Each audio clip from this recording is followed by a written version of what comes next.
A few times during video calls I saw Emma in the background. He hurriedly explained cousin Emma called to ask about the progress. When she heard I was in the neighboring city, she came over to take a look.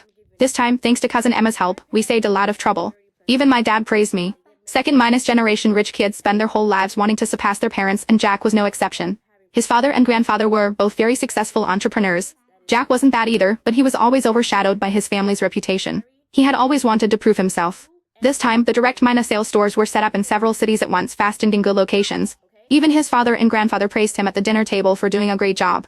Jack transferred me $200,000, saying it was to buy a bag for my cousin in my name. I know she helped me out for your sake, so it's better if you give it to her.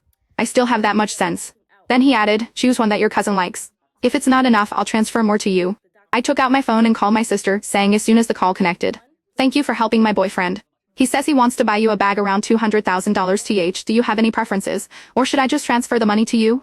There was a pause on the other end, then a slightly deep male voice came through. Lily, why is your boyfriend buying things for Emma? Oh my god, my cousin and my ex-cousin-in-laws contacts only differed by one character, and I had accidentally called my ex-cousin-in-law David.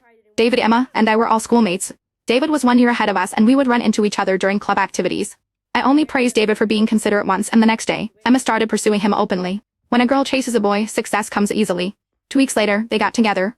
After breaking up and getting back together several times, they got married right after graduation. 3 years after marriage, they divorced. To avoid any misunderstanding from this big spender who still sends my sister a monthly living allowance, I quickly explained, no, she helped my boyfriend with something big. But we should thank you too, brother -in-law.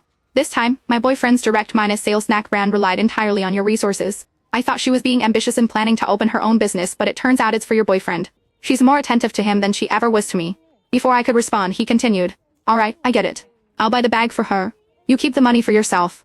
I returned the money to Jack, telling him that my brother -in-law said not to worry about it. He seemed a bit puzzled. Isn't he your ex-brother -in-law? Why is he still so involved? He's her meal ticket. Where do you think all those designer brands and high-end lifestyle of my cousin come from? Jack's expression became a bit unnatural. Seeing me looking at him, he added, I see. That night, Emma came to my place again. She had been drinking and was sitting on the sofa with a flushed face, arguing with me. Clear-headed, logical, and articulate, she criticized me inside and out, up and down. Finally, pointing at Jack, she said to me, You think you can land a rich guy? Let me tell you, don't dream about it, Lily. You'll never be able to live the life I have. You told David I'm stealing your boyfriend so he cut off my allowance. I bet I could find a new sugar daddy tomorrow if I wanted to. You believe that? When Jack heard this, a spark flashed in his eyes. I suddenly felt it was also pointless. I left them in the living room and went back to my bedroom. After this incident, Jack started working overtime and going on business trips more frequently. Even when I mentioned that I wasn't busy recently and could have dinner with his parents, he politely declined, saying it wasn't the right time yet. By this point, I understood. Emma had succeeded again. She had won again.